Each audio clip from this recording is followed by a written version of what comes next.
Sunday na naman! Saan tayo pupunta? Tara, samahan nyo kami umikot sa Guimaras Island.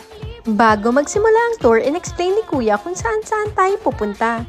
5 minutes nga lang pala mula sa port ay mararating na natin ang first destination natin, ang Small Plaza. Sa hindi aabot na 300 square meters na plaza na ito ay makikita natin ang rebulto ng national hero na si Jose Rizal. Iba't ibang puno at tanim tulad ng dragon fruit ang makikita natin dito. Ang next destination ay ang San Lorenzo Wind Farm. Merong 27 turbines na nandito sa area. At ayan na nga po ang video ng daddy, muntik na makunan ng kanyang kamay. Ang pictures nga lang pala talaga dito. At syempre, hindi mawawala ang pasalubong sa itinerary natin, lalong-lalo na ang mangga at ang mga gawa sa mangga. Pinuntahan na nga rin pala namin ang sikat na restaurant dito sa Guimaras, ang The Pit Stop. At syempre, ano ang sahog? Di mangga.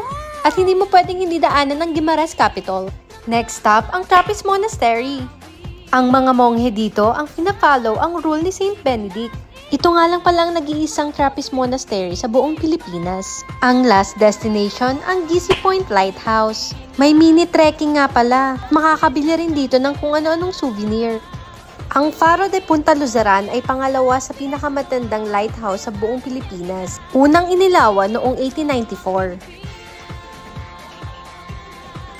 O siya, hanggang dito na lang!